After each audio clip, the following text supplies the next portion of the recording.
intitulé dans le Code de déontologie médicale, Code de la santé, pardon. C'est une loi donc numéro 1811, signée donc, le 10 juillet 2018, donc relative à la santé. Donc les objectifs pour le futur médecin généraliste, donc le médecin généraliste donc, va participer à la prévention des maladies, des blessures et des accidents. Il doit intervenir dans la protection et la promotion de la santé de la population, comme tous donc, les membres donc, du personnel de la santé. Voilà le plan du cours, donc de disposition générale, obligation de l'État en matière de santé, donc le droit fondamental, la gratuité des soins, communication, information, sensibilisation, la formation. Troisième chapitre, c'est les droits et obligations des patients en matière de protection, en matière de prévention, des accès aux soins, de l'information, et respect de la vie privée et du secret. Quatrième chapitre, donc protection et prévention en santé. On va voir la protection en santé et en deuxième temps, on va voir la prévention en santé, une conclusion et une bibliographie. Il faut que vous sachiez que cette nouvelle loi de santé, donc vous pouvez la télécharger. Donc elle comporte donc beaucoup d'informations. Donc j'ai essayé donc de mettre donc le nécessaire, donc le peu d'informations pour le médecin généraliste. Plusieurs articles. Moi, donc, je mets pas donc, les articles. Ce qui m'intéresse, c'est le contenu des articles. Donc, nous allons commencer par les dispositions générales, donc, vues par cette nouvelle loi de santé. Donc, le premier point, la loi, elle fixe les dispositions et principes fondamentaux et vise à concrétiser donc, les droits et les devoirs de la population en matière de santé. Donc, toute la population, donc, à l'échelle nationale. Elle a pour objet d'assurer la prévention, premier point fondamental, la protection, le maintien, le rétablissement et la promotion de la santé des personnes dans le respect de la dignité, de la liberté, de l'intégrité et de la vie privée donc, des citoyens algériens. Donc, Monsieur, désolé pour l'interruption, mais il y a des collègues qui attendent de...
c'est bon?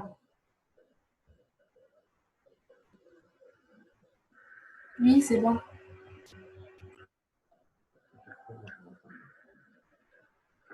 Oui, monsieur, merci. Donc, je répète que la loi, elle fixe les dispositions et principes fondamentaux et vise à concrétiser les droits et devoirs de la population donc, en matière de santé.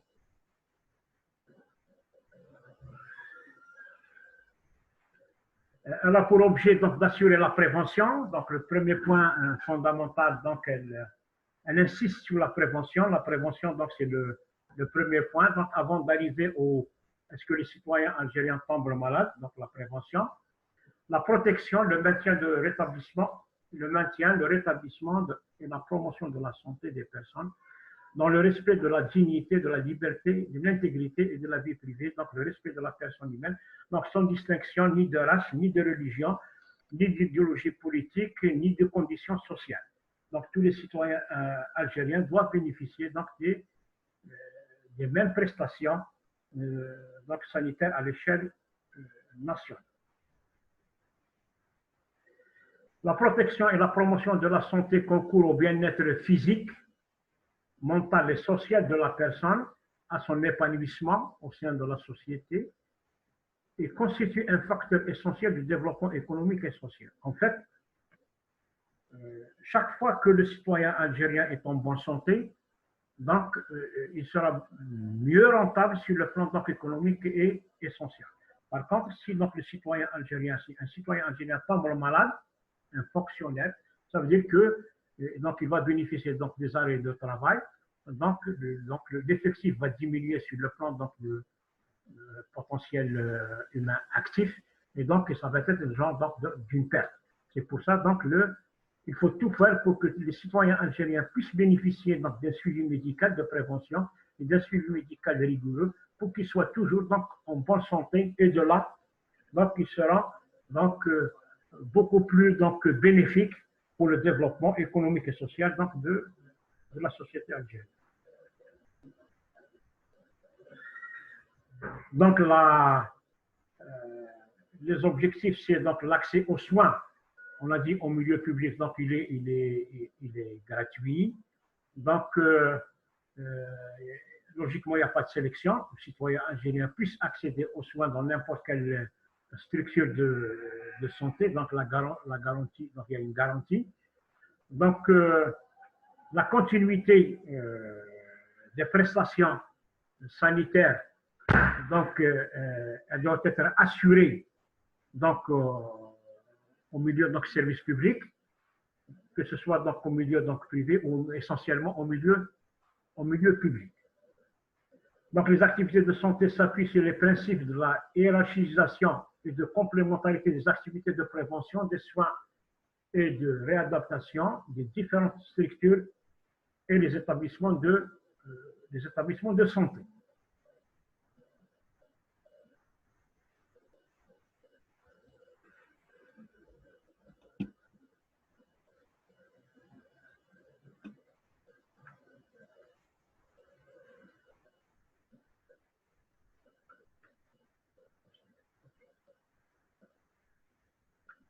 On s'excuse du dérangement. Hein.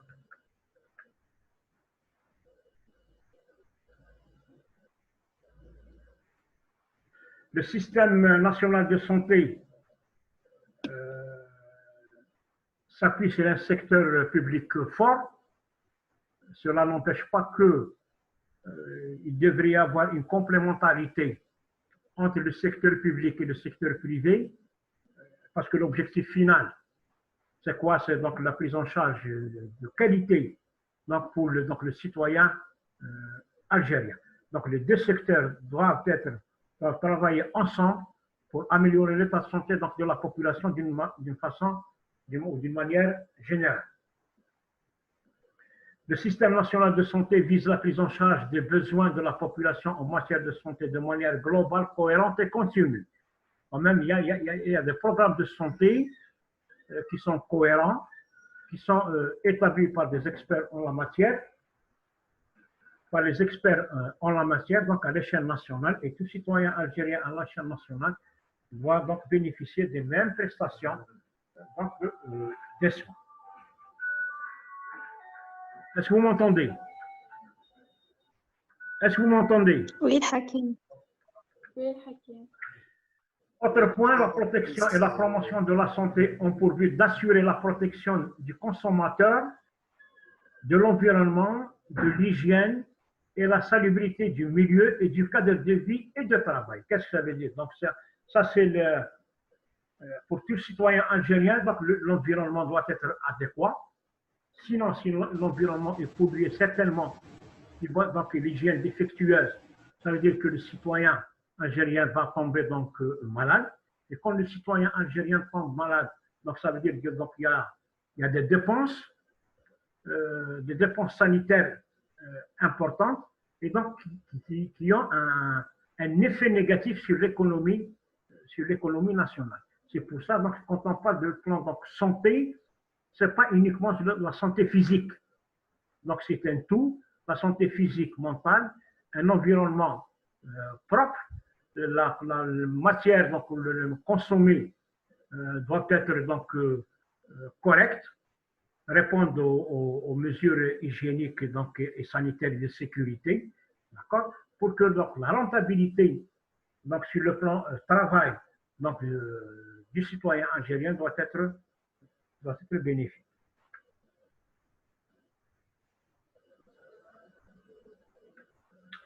Son organisation et son fonctionnement sont basés sur les principes d'universalité, d'égalité d'accès aux soins, donc sans discrimination, de solidarité, d'équité et de continuité du service public et des prestations de santé.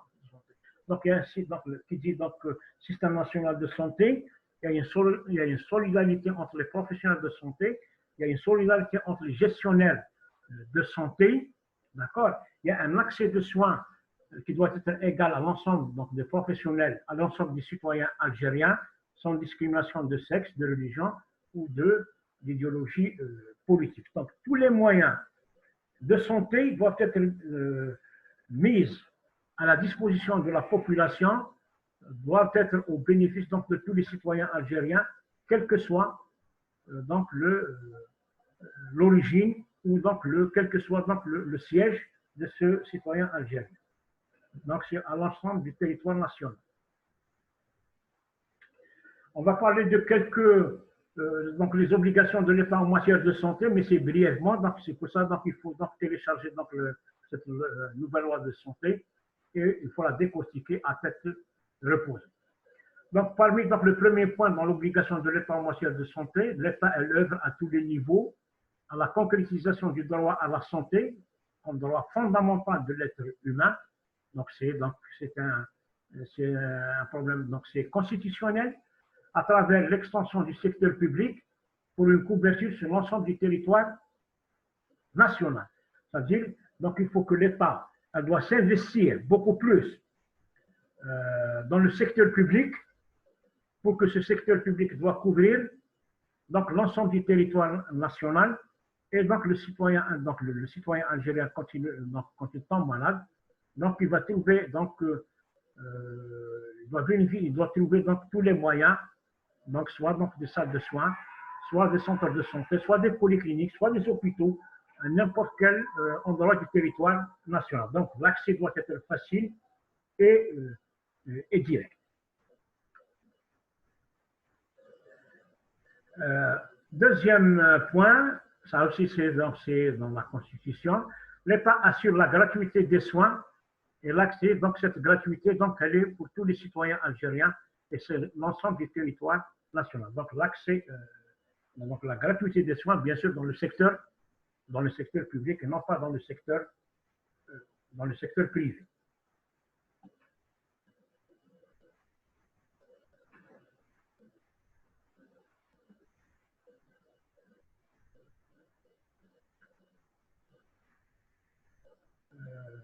Autre point, l'État promeut la communication, l'information et la sensibilisation en matière de santé. Quand on parle de l'État, donc les institutions de l'État, donc le ministère donc, de la Santé, le ministère de l'Environnement, le ministère du Travail, des collectivités locales, tout le monde doit donc communiquer et informer et sensibiliser donc, le citoyen sur son état de santé, comme il se fait maintenant en ce qui concerne donc, la pandémie. Donc, il y a des informations quotidiennes et tout le monde essaie de sensibiliser au maximum le citoyen algérien pour que ce citoyen algérien ne va pas tomber malade. Autre point, toujours dans les obligations de l'État en matière donc, de santé, l'État développe les activités de formation et de recherche en matière de santé pour répondre aux besoins du secteur. C'est-à-dire, si on veut améliorer le secteur de la santé, c'est par, donc, la recherche, par les travaux scientifiques. Et donc, c'est des experts en la matière qui développent des axes de recherche pour essayer donc d'améliorer donc, et de développer le secteur de la santé en Algérie. Est-ce que vous m'entendez? Est-ce que vous m'entendez? Oui, monsieur. Oui, docteur, oui. Oui.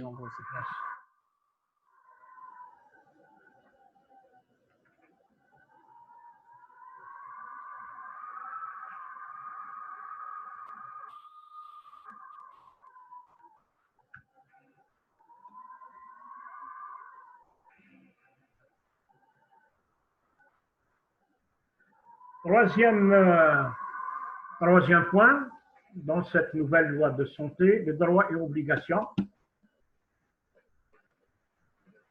Toute personne a droit à la prévention, aux soins, à l'accompagnement qu'exige son état de santé en tout lieu et à toutes donc, les étapes de sa vie.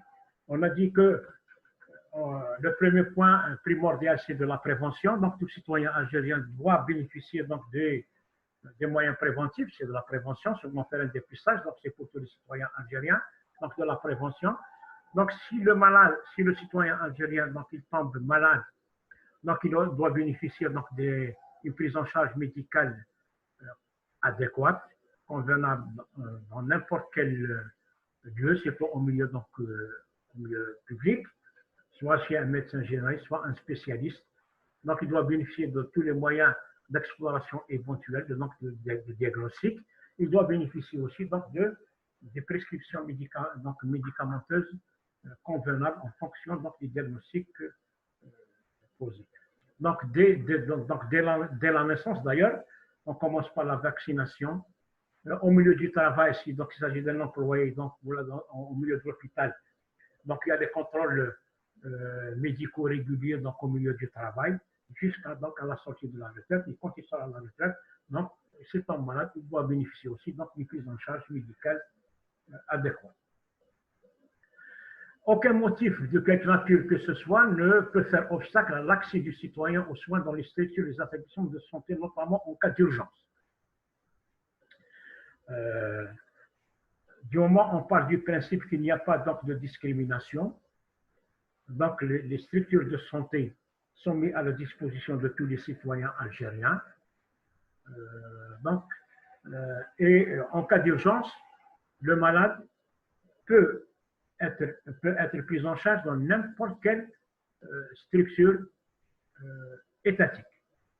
D'accord? Même s'il n'habite pas, par exemple, si quelqu'un de la wilaya de Tarif, il vient évacuer vers Al-Naba, donc vers Al-Naba, il va être pris en charge à Al-Naba. Sinon, s'il ne sera pas pris en charge pour une raison ou pour une autre, donc le médecin, s'il le renvoie sous prétexte qu'il n'est pas originaire qu'il n'habite pas la région, donc il risque d'être poursuivi pour non-assistance éventuellement à une personne en danger. Elle ne peut faire l'objet d'aucune atteinte à son intégrité physique en cas de nécessité médicale dûment prouvée et selon les dispositions prévues par la présente loi, par la loi de la santé. On a dit que le rôle du médecin, on a vu dans le précédent cours, donc le code de déontologie, le rôle du médecin, c'est de soulager des souffrances. S'il Oui. vous plaît, est-ce que vous pouvez accepter Oui, bien sûr. les étudiants qui attendent?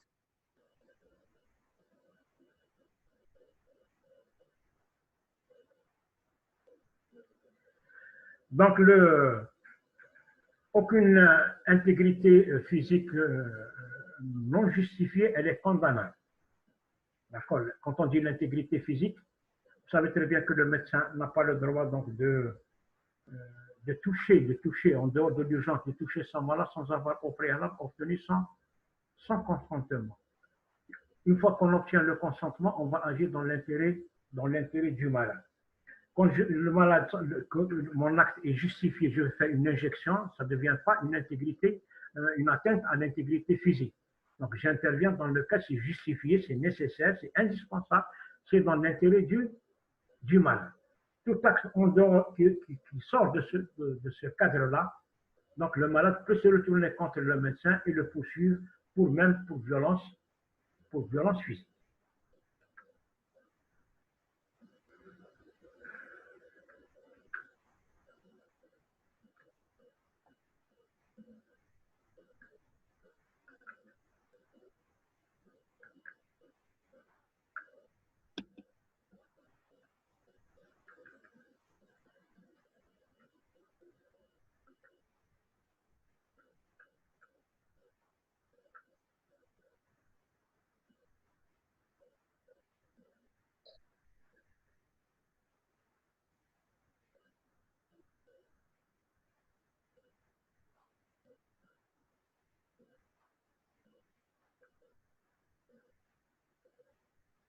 On s'excuse les arrangements. Hein.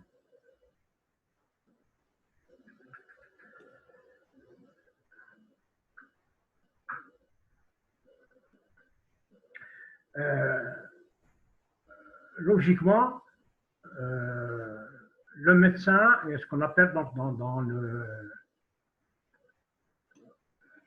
dans les prochaines années, il va y avoir la désignation donc, de médecin de famille ou de médecin référent.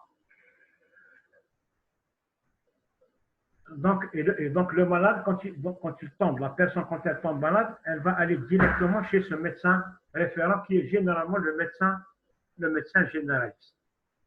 Donc ce médecin généraliste, donc c'est un passage obligatoire pour donc, le malade chez ce médecin généraliste. Et de là, si le médecin généraliste, ce médecin référent, s'il constate que son malade nécessite donc des soins médicaux spécialisés, donc il va l'envoyer vers un médecin spécialiste, donc avec une lettre d'orientation. Et les deux médecins donc, vont partager les informations de son lien, un retour d'informations donc par la suite. Donc ça va venir donc dans les prochaines années, donc pour le médecin généraliste traitant ou le médecin, c'est le malade qui va choisir son médecin généraliste, que ce soit qu'il travaille donc au niveau donc, du milieu public, au niveau du milieu privé. Ce médecin référent, c'est le médecin le plus proche de son domicile, bien sûr, familial.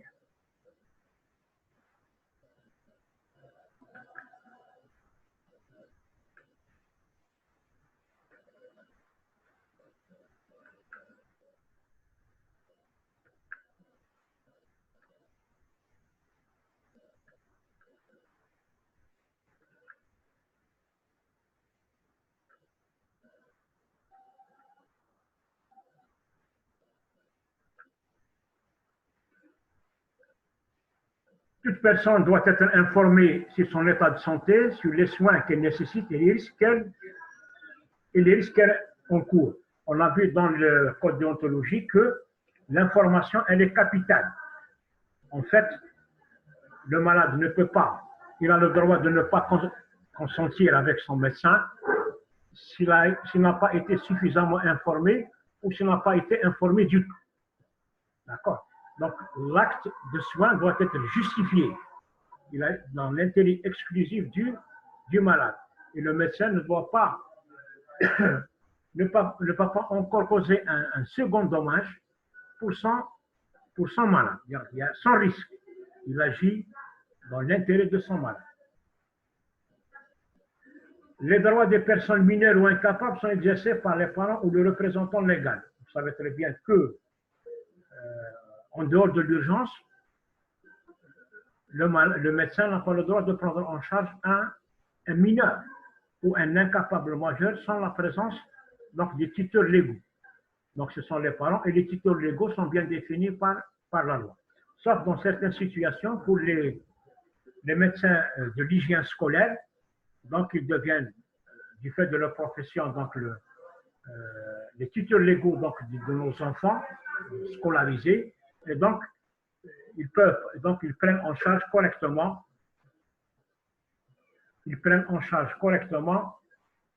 donc nos enfants.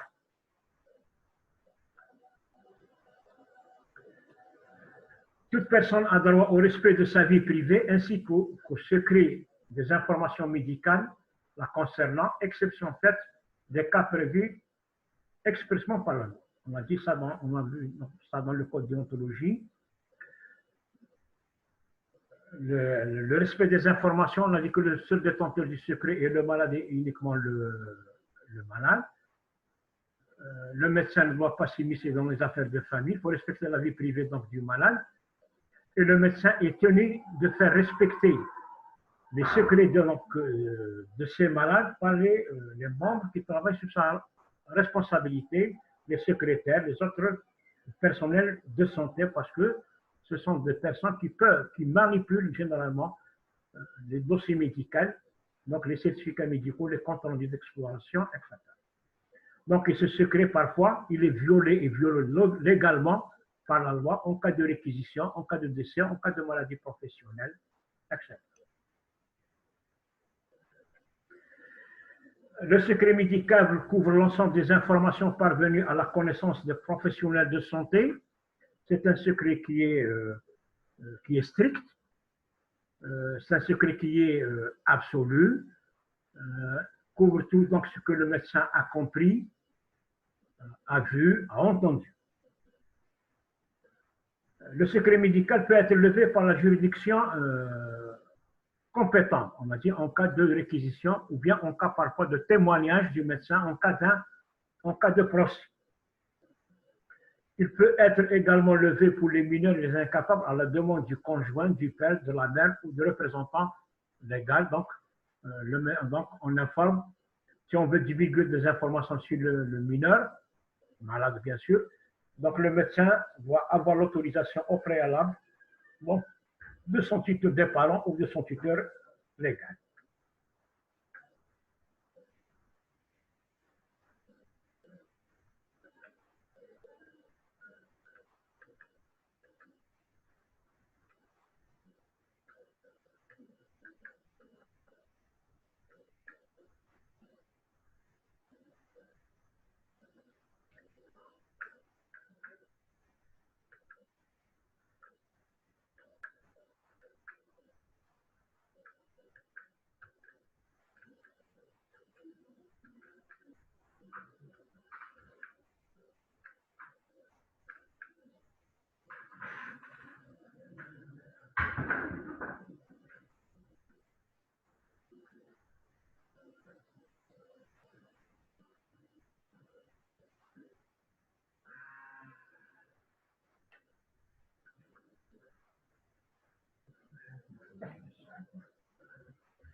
هذه باش تهبطها تبدل السلايد.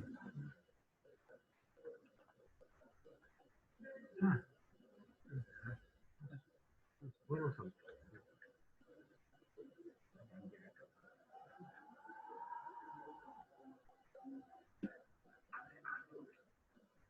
Vous m'entendez?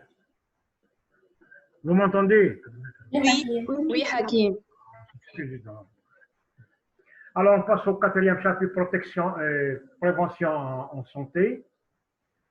Pour la protection en santé, la protection de la santé et l'ensemble des mesures sanitaires, économiques, sociales, éducatives et écologiques visant à réduire ou à éliminer les risques sanitaires, qu'ils soient d'origine héréditaire, induits par l'alimentation ou par le comportement de l'homme ou liés à l'environnement dans le but de préserver la santé de la personne et de la collectivité.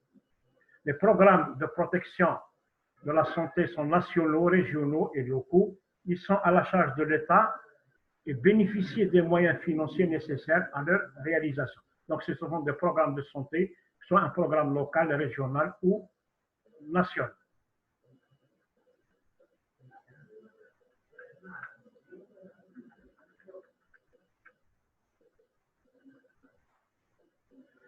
En ce qui concerne la prévention de la santé, les actions visent à réduire l'impact des déterminants des maladies, éviter la survenue des maladies, arrêter leur propagation ou à limiter leurs conséquences. Donc, on commence par la prévention pour que la maladie ne s'installe pas.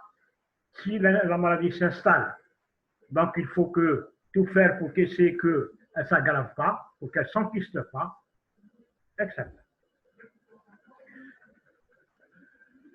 Prévention et lutte contre les maladies transmissibles par la sensibilisation, prendre les mesures sanitaires adéquates. Prévention et lutte contre les maladies à propagation internationale, c'est comme maintenant dans la pandémie actuelle. Donc, le paludisme aussi, elles sont soumises aux dispositions du règlement sanitaire international de l'Organisation mondiale de la santé. Donc, il y a des contrôles sanitaires au niveau des frontières. Prévention et lutte contre les maladies non transmissibles, l'État met en place les plans nationaux intégrés multisectoriels de lutte contre les facteurs de risque de dépistage et de prise en charge des maladies non transmissibles. Lutte contre les facteurs de risque et promotion des modes de vie sains, tabagisme, l'alcoolisme, toxicomanie et autres toxicodépendances, donc par les moyens de prévention, de sensibilisation, des campagnes de sensibilisation. En conclusion, on peut dire que la nouvelle loi de santé fixe les dispositions et principes fondamentaux et vise à concrétiser les droits et devoirs de la population en matière de santé, donc les droits qui sont communs. Les objectifs en matière de santé consistent à assurer la protection de la santé des citoyens à travers l'égal accès aux soins, la garantie de la continuité du service public de santé et la sécurité sanitaire. La planification sanitaire assure, dans le cadre du développement économique et social et du schéma national d'aménagement du territoire, la répartition harmonieuse, équitable et rationnelle des ressources humaines et matérielles sur la base des besoins en santé compte tenu de l'évolution démographique et du profil épidémiologique. Donc, ça veut dire que tous les citoyens, je me répète, que l'État doit mettre à la disposition, et doit mettre encore à la disposition de tous les citoyens algériens tous les moyens nécessaires qui lui permettent un accès gratuit et équitable des soins dans n'importe quelle structure de santé. Donc, vous avez